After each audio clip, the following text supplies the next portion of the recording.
संवाद भारत देख रहे हैं आप और मैं हूं आपके साथ शिवा भारद्वाज।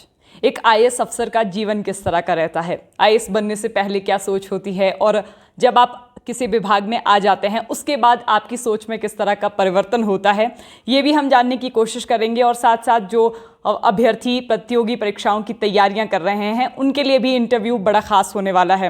हमारे साथ आईएएस शिवम प्रताप सिंह हैं। सर, आपका बहुत बहुत स्वागत है संवाद भारत में। धन्यवाद धन्यवाद जी। आपके बैकग्राउंड के विषय में हम जान रहे थे, लोगों से भी बात कर रहे थे। आप इंजीनियर बैकग्राउंड से हैं और डॉक्टर भी आप बनना चाहते थे, फिर ये प्रशासनिक सेवाओं की तरफ रुख क्यों?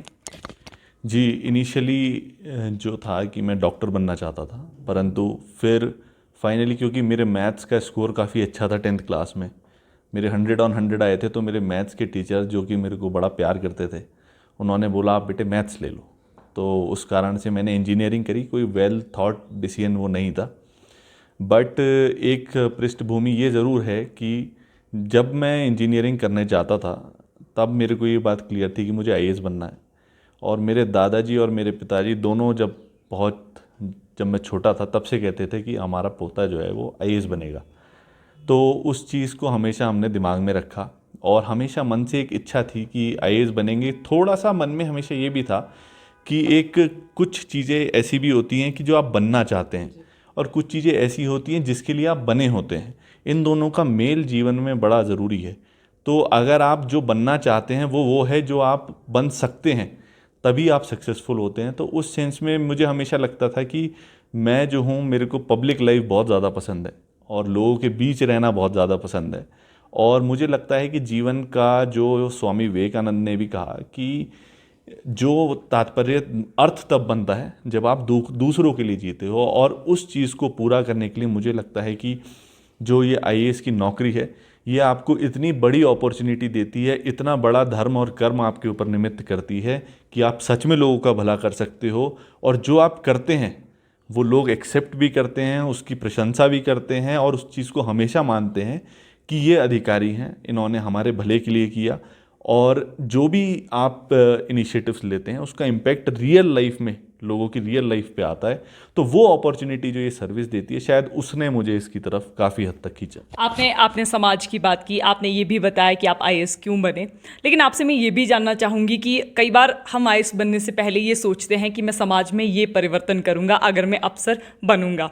अब आप तो अफसर हैं, पहले क्या सोच कर आए थे और जो सोच कर आए थे क्या अब वो पूरा हो रहा है? क्योंकि अक्सर देखा जाता है कि सरकारों के साथ जब आप काम करते हैं तो आपके सपने पीछे रह जाते हैं और आपको गवर्नमेंट के हिसाब से ढलना पड़ता है। जी, ये एक विषय ये है कि अगर आप ये कहें कि गवर्नमेंट के हिसाब से ढलना पड़ता है, तो गवर्नमेंट लोगों के लिए है, हम भी लोगों के लिए हैं। तो इस बात को हमें एक्सेप्ट करना पड़ेगा कि जो सरकार के भी निर्देश हैं वो भी कहीं ना कहीं जनहित में है। अब दूसरा विषय आता है कि हम क्या चाहते थे।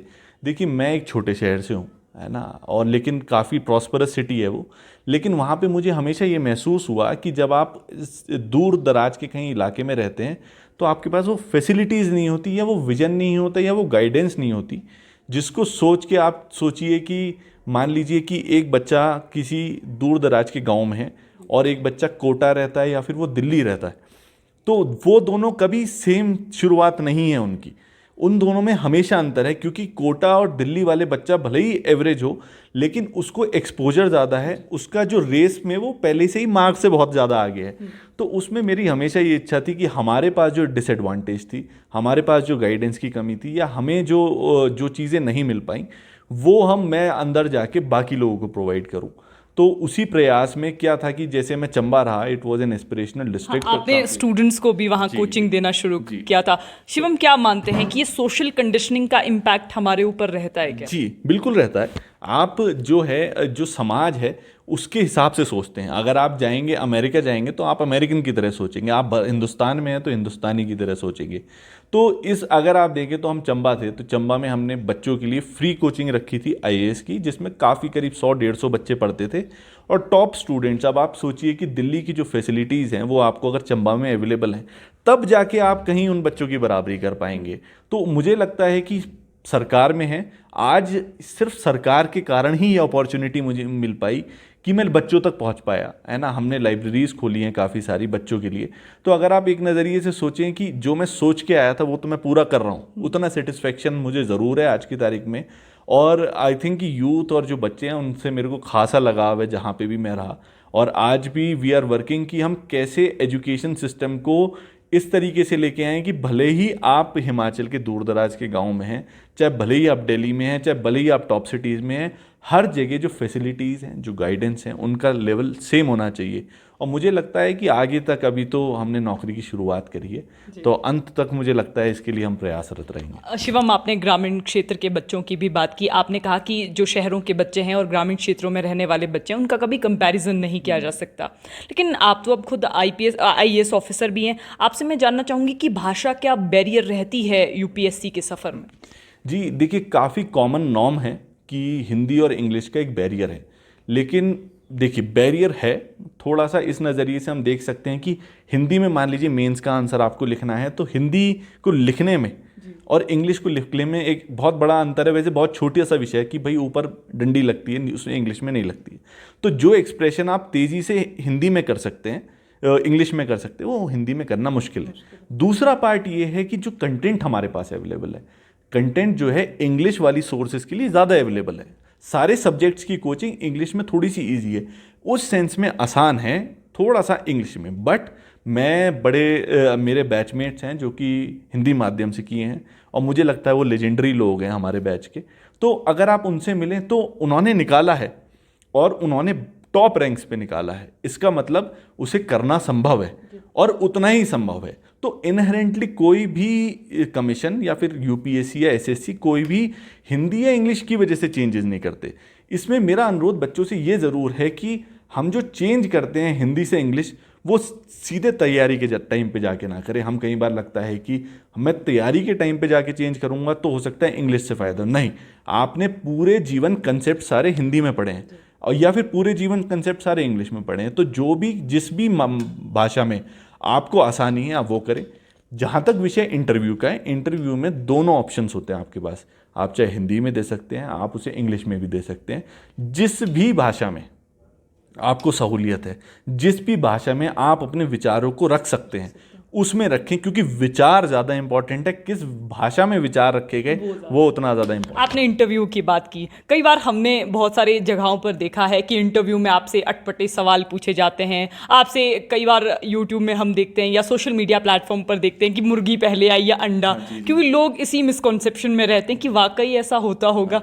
आपसे भी मैं जानना चाहूँगी, आपसे इंटरव्यू में किस तरह के सवाल पूछे गए थे? जी, इसमें एक ये थोड़ा सा मुझे लगता है कि ये थोड़ी ओवर हाइप्ड इशू है। बात ये है कि मैंने 2 इंटरव्यूज़ दिए हैं यूपीएससी के, आईएएस के, तो वो बड़ा सीरियस इंटरव्यू होता है ना। वहाँ पे बहुत सीरियस सवाल पूछे जाते हैं और उसके चेयरमैन अधिकतर बहुत सीनियर ब्यूरोक्रेट होते हैं। तो अगर आप देखें तो वहाँ पे सिर्फ जो आपकी तैयारी से रिलेटेड, करंट अफेयर से रिलेटेड, आपके एजुकेशनल बैकग्राउंड से रिलेटेड सवाल पूछे जाते हैं और वो बहुत सीरियस अफेयर होता है। ये जो आप कह रहे हैं ये अपवाद के तौर पे कभी 50 या 100 इंटरव्यू में किसी से एक सवाल पूछ लिया गया होगा, otherwise it is a very serious affair and has to be done very seriously. जहाँ तक सवालों की बात है, ज़रूर बात है कि वहाँ पे कुछ लोग होते हैं जो कि सिचुएशन बेस्ड सवाल पूछते हैं कि मान लीजिए आप कलेक्टर हैं और आपके यहाँ बाहर धरना हो रहा है, उस विषय में आप क्या करेंगे, जो कि आपकी प्रैक्टिकल स्किल को दिखाए। So interview is more about, उसको जो नाम भी लिखता है UPSC, that is personality test. तो आपकी पर्सनैलिटी को मापा जाता है। और हम कई बार डरते हैं कि बच्चे जो यूपीएससी की तैयारी कर रहे हैं इंटरव्यू में कि भाई मैंने इस सवाल का गलत जवाब दे दिया। देखिए, वो 30 से 40 मिनट का इंटरव्यू होता है, एक सवाल आपकी डेस्टिनी डिसाइड नहीं करता है। बहुत सारे सवाल पूछे जाते हैं, उसके बाद आपकी पर्सनैलिटी को जज किया जाता है, वो भी 5 लोगों के पैनल से। तो इतना ज़्यादा खुद को कॉशियस रखने की भी ज़रूरत नहीं है। अपनी बेस्ट तैयारी करें, सीधा सोचें, सीधे प्रयास करें, दिन रात मेहनत करें, 16 घंटे 17 घंटे मेहनत करें। और अगर आप प्रयास करते हैं, अगर आपको नॉलेज ठीक है, अगर आपको एक्सपीरियंस ठीक है, अगर आपकी समझ ठीक है, तो मैं उम्मीद करता हूं कि बच्चे सफल ज़रूर हों। हमने जितने भी एस्पिरेंट्स के इंटरव्यू देखे या फिर हमने जितने भी लोगों के मॉक इंटरव्यूज़ भी देखे, हालांकि जिन लोगों ने अभी यूपीएससी क्लियर किया है उनके भी इंटरव्यूज़ देखे, सब एक बात बड़ी कॉमन कहते हैं हैं कि तैयारियों में आपको समय देना पड़ेगा, तो क्या एक सेंस ऑफ एलिनेशन भी आती है अभ्यर्थी को? आपसे भी जानना चाहूँगी, क्योंकि और अगर वो आती है तो उसके लिए सॉल्यूशन क्या है स्टूडेंट्स के लिए? देखिए, हम आज की बात कर रहे हैं, सही है। अगर आप आज से 2000 साल पहले देखें तो लोग तपस्या पे जाते थे। जी। तपस्या पे भी एलियनेशन था, किसी की शादी में नहीं जाना होता था, कहीं नहीं जाना होता था, तो एलियनेशन होता है। और आपको मैं बताता हूँ कि रिवर्स होता है। लोग कहते हैं कि बेटा अगर आप आईएएस की तैयारी करोगे तो आपको बहन की शादी में भी जाने को नहीं मिलेगा। ये रिवर्स होगा। जब आप तैयारी में होगे तो आप खुद नहीं जाएंगे, क्योंकि आपको ये लगेगा कि मेरी लाइफ की प्रायोरिटी शायद आज की तारीख में ये है, जो कि होती भी है। अगर आप अपना टाइम वेस्ट करते हैं तो वहाँ पे लाखों बच्चे हैं जो कि वो टाइम वेस्ट नहीं करते हैं। तो इसलिए बात ये है कि एलियनेशन होता है। अब बात ये है कि हम ये इस विषय पे भी सोचें कि वहाँ पे जाके हमें कैसा महसूस होता है। तो अलग अलग आप मेहनत की जब पूरे साइकिल में होते हैं, प्री मेंस इंटरव्यू की जब पूरी साइकिल में होंगे, तो ये सारी चीज़ें एक नेचुरल प्रोसेस हैं। आप सीधे जाके 16 घंटे नहीं पढ़ते, सीधा जाके 10 घंटे नहीं पढ़ते, आप 2 घंटे पढ़ते हैं, फिर 4 घंटे पढ़ते हैं, उस प्रोसेस में शामिल होते हैं। और सफलता के लिए तपस्या जो है वो अनिवार्य है। ये वेदों में भी लिखा है, ये पुराणों में भी लिखा है, ये आज के जीवन में भी लिखा है। पहले तपस्या, पहले जंग जो होती थी वो तलवार से होती थी। आज की तारीख में जंग जो है वो कलम से होती है। तो अंतर नहीं है। तब भी तपस्या करनी पड़ती थी, तब भी तलवारबाजों को प्रैक्टिस करनी पड़ती थी, आज भी करनी पड़ती है। और जीवन में सफल होने के लिए ये मेहनत आपको करनी ही पड़ेगी। आपने अब तपस्या की बात की, आपकी तपस्या तो पूरी हो चुकी है। अब आप प्रशासनिक सेवाओं में भी आ चुके हैं, अब आप एक प्रशासनिक अधिकारी भी हैं। अब चुनौतियां कौन कौन सी हैं? क्योंकि एक प्रशासनिक अधिकारी के विषय में बहुत कॉमन कहा जाता है कि अधिकारी पर तो बड़ा पॉलिटिकल प्रेशर रहता है। आपके इस पॉलिटिकल प्रेशर की आपके नज़रों में क्या मायने हैं? जी देखिए, हम चीज़ों को थोड़ा, हमें नज़रिया अपना बदलने की ज़रूरत है इस विषय पे, पॉलिटिकल प्रेशर को लेके। देखिए, पॉलिटिकल प्रेशर क्या है? Who is a politician? Politician है जनता का रिप्रेजेंटेटिव, है ना। तो वो जो हमसे बात रेज कर रहे हैं, क्या वो जनहित की है या नहीं है? देखिए, सबके पास फ़ोन्स आते हैं। बात ये है कि वो जो इशू रेज कर रहे हैं वो जनहित का है या नहीं है। दूसरी बात है, जो वो पॉइंट रेज कर रहे हैं, मान लीजिए कोई व्यक्ति है, उनका सर्टिफिकेट बनना था। अब अगर वो सर्टिफिकेट नहीं बन पा रहा है, it is fault of the system. अगर आपको अपनी तकसीम करानी है, अपनी डिमार्केशन करानी है, अगर वो 2 साल तक नहीं होती तो ये सिस्टम का फ्लॉ है। उसमें जो इंटरवेंशंस हैं, पॉलिटिकल इंटरवेंशंस हैं, उससे अगर जनहित होता है, देखिए, चाहे सरकारी अधिकारी हैं, चाहे ब्यूरोक्रेट्स हैं, चाहे पॉलिटिशियंस हैं, चाहे बिजनेसमैन हैं, हम सबका दायित्व, आम जनता का, हम सबका दायित्व है पब्लिक इंटरेस्ट। अगर उससे जनहित पूरा होता है तो वो पॉलिटिकल प्रेशर नहीं है, वो एक गाइडेंस है कि ये काम होना था और इसको नहीं किया गया। अगर बाकी कोई आप बात करें ऐसा पॉलिटिकल प्रेशर, देखिए मैंने अब 5-4 साल की नौकरी कर ली है, and I have been to, मैंने बड़ी अलग अलग पोस्टिंग्स करी हैं। मैंने कभी पर्सनली किसी गलत काम के लिए ना किसी का फ़ोन सुना है। मतलब मेरे पास एक बात ये भी होती है कि अधिकारियों को फ़ोन आते हैं और आपको काम करना पड़ेगा, इसमें बीच का रास्ता अधिकारी निकालते हैं। जी, देखिए, बात मैंने आपसे क्या कहा, क्या काम सही है या नहीं, क्या काम जनहित का है। अगर वो काम खुद से होना था तो it is not a political pressure, it is a guidance कि जनाब ये होना था, ये खुद के प्रोसेस से 15 दिन में हो जाना था। हम लोगों की जिम्मेदारी है ना। फिर अगर जनता का काम नहीं हो रहा, उसके लिए मैं भी जिम्मेदार हूँ, उसके लिए मीडिया भी जिम्मेदार है, उसके लिए पॉलिटिशियन भी जिम्मेदार है। कई सारे मुद्दे ऐसे होते हैं, आप नोटिस करेंगे मीडिया में होने के बाद, कि आपने कोई, जैसे कहते हैं ना, खबर का असर, कि आपने कोई मुद्दा उठाया और वो इशू रिजॉल्व हो गया। उससे क्या है कि भाई बाकी के संज्ञान में नहीं था, अब वो हो चुका है। तो उन सारे फ्लॉज को ठीक करने के लिए, तभी तो 4 पिलर हैं डेमोक्रेसी के, और उसमें मीडिया भी इंपॉर्टेंट है और उसमें पॉलिटिशियंस भी इंपॉर्टेंट है। तो हमें हमेशा उसको पॉजिटिवली लेना चाहिए। और मैंने अपनी पर्सनल लाइफ में आज तक कभी ऐसा प्रेशर फेस नहीं किया। अपनी प्रोफेशनल लाइफ में भी जितने भी लकीली मेरे साथ जितने भी पॉलिटिशियंस ने हमने काम किया है, सब ने जनहित के मुद्दे और सही काम को, हो सकता है कि इमेज वाइज ऐसा हो कि मेरे पास ना आते हो, बट मैंने लाइफ में ऐसा ही फेस किया है। हिमाचल प्रदेश में अब आप सेवाएं अपनी दे रहे हैं, चैलेंजेस भी, क्योंकि हर स्टेट की अपनी रहती है, हर स्टेट की भौगोलिक परिस्थितियां भी अलग हैं। हिमाचल प्रदेश में आपने क्या कमियां देखी जिनको कि अब शायद हमें पूरा करना चाहिए? देखिए, मुझे लगता है कि मतलब I have seen the almost पूरा कंट्री अपने भारत दर्शन में। मुझे लगता है कि हम हिंदुस्तान का यूरोप है।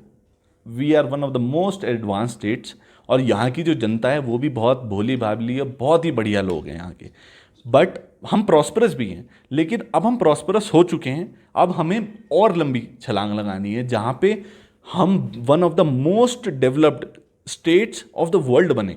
सही है, हमें मतलब आप जो हमारा पर कैपिटा इनकम है उसको हिंदुस्तान की स्टेट से नहीं मापना है, उसे वर्ल्ड में जैसे जो स्कैंडिनेवियन कंट्रीज़ हैं उससे मापा जाए। और मुझे लगता है कि इसका फ्यूचर जो है हमारी स्टेट का वो दो एरियाज़ में है। दो एरियाज़ में हमें सीरियसली वर्क करने की ज़रूरत है। वो है, एक तो है टूरिज़्म, एक है हॉर्टिकल्चर। देखिए हॉर्टिकल्चर जो है, जो भी लैंड सी लेवल से करीब 2000 से 4000 मीटर के बीच में है, वो लैंड सोने के समान है। सही है, आप देखते हैं हमारे यहाँ सेब का पैसा है, हमारे यहाँ बहुत सारी क्रॉप्स हैं उनका पैसा है। इसको हमें डेवलप करते जाना है, क्योंकि एग्रीकल्चर इनकम, क्योंकि एग्रीकल्चर, आप देखा होगा आपने कोविड में आपको फूड की इंपॉर्टेंस ज़रूर पता लगी होगी, तो उस सेंस में हॉर्टिकल्चर हमारा फ्यूचर है। दूसरा आप देखिए टूरिज़्म, है ना, आपने देखा होगा इस बार आईपीएल में विजिट सऊदी करके आया, है ना। फिर आप दुबई के एड्स देखते हैं। अगर जिन कंट्रीज़ पे तेल का पैसा है वो कंट्रीज टूरिज्म की तरफ जा रहे हैं, इसका मतलब the world knows that the future is in tourism industry. कैसे चेंज हुआ, आप अगर पिछले 3 अपनी जनरेशन्स देखें तो पहले ज़माने में टूरिज्म का अर्थ होता था भाई किसी चाचा की शादी या भतीजे की शादी, हो गया टूरिज्म खत्म। Because of communication, because of infrastructure, अब आज की तारीख में करीब 10% जो न्यूक्लियर फैमिलीज़ भी हो गई हैं, तो करीब 10 से 20% खर्चा करते हैं टूरिज्म में या बाहर खाने में। उस सेंस में हम ये देख सकते हैं कि because of social media also social comparison भी होता है लोगों में कि भाई वो फिनलैंड चला गया घूमने, मेरे को भी जाना है।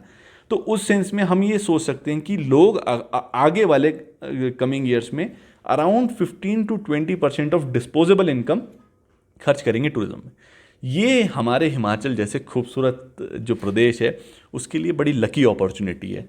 हमें अपनी सारी ऑफ बीट लोकेशंस पे, क्योंकि विलेजेस में जब तक हम नहीं पहुंचते, देखिए Shimla is a developed place, Manali में डेवलप हो चुका है, डलहौजी डेवलप हो चुका है। अब मौका है कि हिमाचल के दूर दराज के हर एक विलेज को as a model village, as a tourism village develop करें। लोग अपने घर में लोगों को रोकें, क्योंकि हमारे यहाँ खूबसूरती हर जगह पे है। आप मेरे ऑफिस से भी देख रहे होंगे, इतना खूबसूरत व्यू है, और जितनी भी जगह पे आप जाएंगे बहुत खूबसूरती है।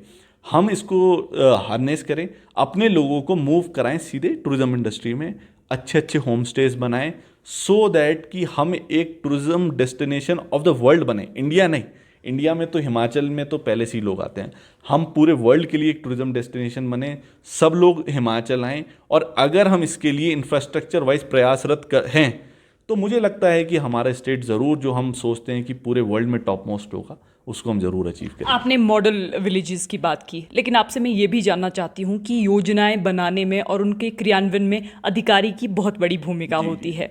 अब आपको क्या लगता है, हमारी कोशिश तो रहती है कि हम समाज के उस आखिरी व्यक्ति तक पहुँचें, लेकिन कई बार नहीं पहुँच पाते, इसका रीज़न क्या मानते हैं?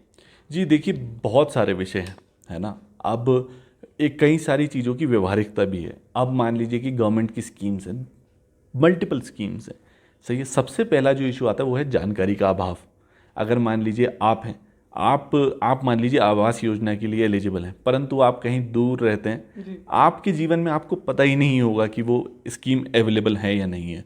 इसमें जो कि हम धीरे धीरे करके गवर्नमेंट में चेंज देखते हैं, वो इस प्रकार से है कि आज से पहले लोग गवर्नमेंट तक आते थे। अब हिंदुस्तान में टेक्नोलॉजी की वजह से वो दौर आ चुका है जब गवर्नमेंट लोगों तक जाए। हैविंग अ आधार कार्ड, आपकी पूरी प्रोफाइल मैप हो सकती है। एक दिन में शार्क टैंक में एक वो भी देख रहा था, एक स्टार्टअप है, हमारे शिमला का बंदा है, his name is possibly Aniruddh, कुछ ऐसा नाम है उनका एक स्टार्टअप है हक दर्शक करके, जो स्टार्टअप सिर्फ एक काम करता है कि लोगों को मैप करता है और उनको कौन सी गवर्नमेंट स्कीम्स में आ सकते हैं वो बताता है, और उसके बाद उन्हें गवर्नमेंट ऑफिस में ले जाके उसके फ़ायदे पहुंचाता है। इसका मतलब एक गैप कहाँ से एग्जिस्ट करता है? गैप एग्जिस्ट करता है जानकारी के अभाव से और एक्सेस का। वो जो गैप है, मतलब जहाँ पे लोग सरकार के दर पे आ रहे हैं, सरकार के दरवाजे पे आ रहे हैं, उसकी जगह सरकार लोगों के दरवाजे पे आए, मुझे लगता है वही रोल अधिकारी का है। और आज की तारीख में जिस तरीके की टेक्नोलॉजीज़ आ गई हैं, जबकि हम परिवार भी मैप कर पा रहे हैं, हाउस होल्ड भी मैप कर पा रहे हैं, हाउस होल्ड की इनकम भी मैप कर पा रहे हैं, धीरे धीरे करके एलिजिबिलिटी भी मैप कर पाएंगे। उस दिन ये होगा कि हम सीधे लोगों को डायरेक्ट बेनिफिट ट्रांसफ़र कर रहे होंगे और जो पूरा प्रोसेस है वो इम्प्रूव होता चला जाएगा और इम्प्रूवमेंट की ओर है, जिसको हमने अपने तजुर्बे में देखा। अब एक स्टूडेंट का सवाल कि लवासना में किस तरह का माहौल रहता है, क्या क्या आप लोगों को सिखाया जाता है? कानून और व्यवस्था का तो शायद मालूम सबको होगा कि कानून तो पढ़ाया ही जाता है एक अफसर को, लेकिन इसके अलावा आपसे ये जानना चाहूँगी कि क्या लवासना का माहौल किस तरह का रहता है और आपको सिखाया गया जाता है? जी, अगर आप मेरे नज़रिए से देखें, मेरे लिए तो लाइफ में ड्रीम प्लेस थी लबासना जो होना, और ईश्वर की दया से मैं वहाँ तक पहुँचा भी। तो उसमें अगर आप एक नज़रिए से सोचें तो हमें लॉ पढ़ाया जाता है, हमें भारत के कानून पढ़ाए जाते हैं, अलग अलग सिचुएशंस, पब्लिक एडमिनिस्ट्रेशन पढ़ाया जाता है, हिस्ट्री पढ़ाया जाता है, सब पढ़ाया जाता है। परंतु मुझे लगता है कि वो एक इंसान को डेवलप करने के लिए एक बड़ी अच्छी एकेडमी है, क्योंकि हम विभिन्न देश, पूरे देश के अलग अलग कल्चर से मिलते हैं, अलग अलग लोगों से मिलते हैं। हमारे हर स्टेट का हर, ज़रूर ऐसा होगा कि उन 180 बच्चों में, उन 400 बच्चों में हर स्टेट से व्यक्ति होंगे। उन्हें जानना, उन्हें समझना, पब्लिक स्पीकिंग, कैसे चीज़ों को टैकल करना है, सीनियर ब्यूरोक्रेट्स आपको पढ़ाते हैं, सीनियर पॉलिटिशियंस आपको आके समझाते हैं। वो एक जर्नी है from an aspirant to an officer, क्योंकि उससे 1 साल पहले तक आप एस्पिरेंट होते हैं, उसके 1 साल बाद आप अफसर होते हैं। वो जो चेंज है, वो जो सीख है, वो लबसना देता है, और मुझे लगता है कि वो काम वो लबसना हमारी जो एकेडमी है वो बखूबी कर रही है। आप छात्र राजनीति का हिस्सा भी रहे हैं, छात्र राजनीति का अपने जीवन में कितना रोल मानते हैं? जी, 2011 टू 12 मैं अपने कॉलेज का जनरल सेक्रेटरी भी था, और 12 टू 13 मैं कॉलेज का प्रेसिडेंट चेयरमैन था अपने कॉलेज में। तो छात्र राजनीति जो है उसके मैं पर्सनली बड़ा फेवर में हूँ। अक्सर आपको रोकना चाहूँगी, अक्सर स्टूडेंट कहते हैं कि राजनीति तो अपने बस की नहीं है। आप तो अब ब्यूरोक्रेट भी हैं और साथ में आपने स्टूडेंट पॉलिटिक्स भी की है, तो आपको क्या डिफरेंस लगा, क्या होना चाहिए एक स्टूडेंट को? ये देखिए, 2 विषय हैं कि मेरे जीवन में क्या रहा। पहले तो मैं ये बताता हूँ कि छात्र राजनीति ज़रूरी है या नहीं। मेरा पर्सनल ओपिनियन है, हो सकता है ये गलत हो या सही हो, ये एक अलग विषय है, लेकिन हम राजनीति को, हमें छात्र राजनीति को प्रमोट करना चाहिए। क्यों? क्योंकि बेसिकली हमें अपने सिटीजन्स को लीडर्स बनाना है। हम सोचते हैं कि आईएएस बनना, अच्छा बिजनेस बनना, यहाँ पे नहीं, वो एक पार्ट है, लेकिन हमें अपने बच्चों में, अपने लोगों में लीडरशिप डेवलप करनी है। लीडरशिप से ही हमारा समाज और हमारे लोग आगे बढ़ते हैं। इसकी अगर आप देखें तो हमारे बहुत बड़े बड़े पॉलिटिकल लीडर्स, चाहे हमारे ऑनरेबल सीएम, अभी फॉर्मर सीएम, सब छात्र राजनीति की देन है। छात्र राजनीति से क्या होता है कि आप स्कूल में तो अपने माँ बाप के उसमें होते हैं, फर्स्ट टाइम यू लर्न कि कैसे लोगों को कन्विंस किया जाता है, कैसे लीडरशिप दी जाती है, कैसे लोगों को विजन दिया जाता है, कैसे सोच डेवलप की जाती है, कैसे आगे बढ़ा जाता है, कैसे इतने लोगों को कन्विंस करना कितना टफ होता है, इस स्किल को कैसे डेवलप किया जाए। उसके लिए जो पहला स्कूल है, पहला प्लेग्राउंड है, दैट इज़ कॉलेज। और छात्र राजनीति से मुझे लगता है कि हमें कोशिश करना चाहिए कि हमें बच्चों से कहना चाहिए आप प्रधानमंत्री बने, आप मुख्यमंत्री बने। हमें पॉलिटिक्स को गलत नहीं देखना है, लीडरशिप को should be seen in a positive way, कि उसे एक इंस्ट्रूमेंट देखना चाहिए जो कि लोगों के जीवन बदल सकता है। उस सेंस में मेरा ये मानना है कि छात्र राजनीति जरूरी है। वो जो वायलेंस में कन्वर्ट हो जाती है उसकी ज़रूरत नहीं है। देखिए, वायलेंस किसी भी प्रकार का एक्सेप्टेबल नहीं है। उस तरीके से हम अपने बच्चों में ये डिबेट का सेंस, डिक्लेमेशन का सेंस ये डेवलप करें। उस छात्र राजनीति से हटना ज़रूरी नहीं, उसको ठीक करना, उसके लिए समझ पैदा करना, ये ज़्यादा ज़रूरी है। अब आपको दूसरा आपने सवाल पूछा कि मेरे जीवन पे, देखिए मैंने आपसे कहा ना कि पब्लिक लाइफ में रहना मुझे बड़ा पसंद है, तो उसके पीछे एक रीज़न वो भी था, क्योंकि देन यू रियलाइज़ कि कैसे लोगों को लीड किया जाता है, क्या लीडरशिप की समस्या होती है। देखिए, हम जब तक लीड खुद नहीं करेंगे तब तक हम इस बात को कैसे समझ पाएंगे कि हमारे लीडर्स क्या क्या समस्या भुगत रहे हैं। उस सेंस में एक अच्छा सोशल इंटेलिजेंस डेवलप करना, अच्छा इमोशनल इंटेलिजेंस डेवलप करना, उस सब के लिए वो साधन है। और वो मेरे को लगता है कि उसने मुझे as a bureaucrat, as a officer मेरे को बड़ी मदद करी। एक अंतिम सवाल, आपने कहा कि एक स्टूडेंट को मुख्यमंत्री भी बनना चाहिए और हमें एक स्टूडेंट को ये भी बताना चाहिए कि आप इस देश के प्रधानमंत्री भी बन सकते हैं, लेकिन क्या हमें एक स्टूडेंट को ये भी बताना चाहिए कि हम एक प्रशासनिक अधिकारी बन सकते हैं और हमें बनना भी चाहिए? लेकिन आपसे सवाल मेरा ये है कि अगर बनना चाहिए तो क्यों, और अगर नहीं बनना चाहिए तो क्यों? प्रशासनिक अधिकारी, देखिए, प्रशासनिक अधिकारी बनने का सबसे बड़ा बेनिफिट ये है कि आपके पास, आप ऑलमोस्ट 35 ईयर्स की सर्विस करते हैं, उसमें आप बड़े वेरीड एक्सपोजर लेते हैं। जैसे मान लीजिए मैं हूँ, तो I have done as an SDM, फिर ADC, फिर DC, फिर सेक्रेटरी, बहुत अलग अलग विभाग देखूंगा। उसमें पूरे प्रोसेस में बहुत सारे लोगों की ज़िंदगी छू रहा हूँगा मैं, बहुत सारे लोगों का ज़िंदगी भला कर रहा हूँगा मैं। हो सकता है कि मेरे सिग्नेचर से कितने लोगों का भला हो जाए, है ना। उस प्रयास में वो मोटिवेशन होता है आपका इनर कि जो मैं कर रहा हूँ वो ठीक है या नहीं है। उस सेंस में प्रशासनिक अधिकारी बनना तो मतलब मेरे को लगता है is a very good option, और जो अपॉर्चुनिटी वो आपको देती है वो बहुत अच्छी है। दूसरी बात कि हमें प्रशासनिक अधिकारी क्यों नहीं बनना चाहिए। देखिए, मैंने आपसे शुरू में बात बोली कि दो चीज़ें ज़रूरी हैं कि मैं क्या बनना चाहता हूँ और क्या मैं उसके लिए बना हूँ। अगर आप उसके लिए नहीं बने हैं ना, तो आपको प्रशासनिक अधिकारी नहीं बनना चाहिए। क्यों? क्योंकि हमें जो इनहेरेंटली सब एक से नहीं पैदा हुए हैं। हमारे देश की 1.25 करोड़ जनता सब अलग है, 125 करोड़ जनता में। अब अगर आप किसी बच्चे को देखें तो हो सकता है कि वो बिजनेस में बहुत ज़्यादा अच्छा हो, सही है, बट हम कहें नहीं नहीं नहीं कि IAS अफसर बनना, नहीं, वो हो सकता है बिजनेस में खुश रहे और अपना अच्छा जीवन जिए। सेम अगर हो सकता है वो पॉलिटिकल लीडरशिप में अच्छा हो। अब आप किसी पॉलिटिकल लीडरशिप वाले बच्चे को ज़बरदस्ती पढ़ाई में लगा देंगे तो वो यहाँ पे भी सफल नहीं होगा, वहाँ पे भी सफल नहीं। तो प्रशासनिक अधिकारी जिन लोगों को लगता है कि ईश्वर ने उन्हें उस कर्म के लिए निमित्त किया है और उनका मेंटल एप्टीट्यूड उस तरीके का है और वो उसके लिए सूटेबल है, वो लोग प्रशासनिक अधिकारी बने। बाकी जो लोग हैं वो सब जो उन्हें लगता है कि वो जिस काम में निपुण हैं, जिस काम में अच्छे हैं, वो करना चाहिए। क्योंकि हो सकता है कि आप कहते हैं ना कि आप घास काट रहे हो तो सबसे अच्छे घास काटने वाले होने चाहिए। अगर आप नाई भी हैं तो सबसे अच्छे नाई होने चाहिए। तो वो करें जिसके लिए आप बने हैं और जिसमें आपकी रुचि है। एक प्रशासनिक अधिकारी के विषय में अक्सर आम जनता कई बार ये भी कहती है कि बड़ी रौब में रहते हैं, लोगों से ज़्यादा बात नहीं करते, इंटरेक्शन कम होता है। इसके पीछे बड़ी वजह क्या मानते हैं? जी, अब ये तो मैं व्यक्तिगत तौर पे नहीं बता सकता क्योंकि जब जहाँ जहाँ मैंने सर्विस करी वहाँ बड़ा क्लोज मेरा रिलेशन लोगों के साथ रहा और बहुत क्लोजली मैंने लोगों के साथ वर्क किया। थोड़ा सा हो सकता है कि वर्क प्रेशर, वर्क बर्डन बहुत ज़्यादा होता है इन पोस्ट पे, कि भाई ऐसा होता है कि 10 to 5 का टाइम ही सफिशिएंट नहीं है।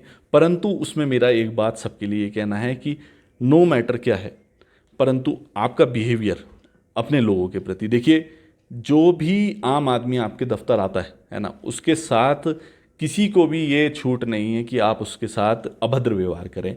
ये उसका कॉन्स्टिट्यूशनल राइट है। भारत का संविधान आर्टिकल 21 में कहता है right to life with dignity. आप किसी की डिग्निटी हर्ट नहीं कर सकते। काम करना, काम होना और काम ना होने में एक अंतर है। सारे काम नहीं हो सकते, सारे काम लीगल नहीं होते, वो हो भी नहीं सकते, परंतु एक अच्छा बिहेवियर, एक अच्छा प्रयास, एक संभाव और मम भाव सबके साथ ज़रूर होना चाहिए, तभी लोग उसको अप्रिशिएट करते हैं। और मुझे लगता है कि हिमाचल की देवभूमि की जो जनता है वो इस बात को ज़रूर एसेस करती है कि आपका बिहेवियर कैसा है उनके लिए, और उसके बेसिस पे आपको जज करते हैं। आपका बहुत बहुत धन्यवाद। धन्यवाद। हमारे इस विशेष संवाद में आज IAS शिवम प्रताप सिंह मौजूद थे। हमने शिवम से ये जानने की कोशिश की कि एक अधिकारी का जीवन किस तरह का रहता है और जब अधिकारी बनने से पहले व्यक्ति की सोच किस तरह से रहती है और बाद में वो सोच किस तरह परिवर्तित होती है, और प्रशासनिक सेवाओं में आने के बाद आपके कर्तव्यों में किस तरह से परिवर्तन भी आता है, ये भी हमने बात की। तो बहरहाल संवाद भारत में अभी के लिए बस इतना ही। नमस्कार।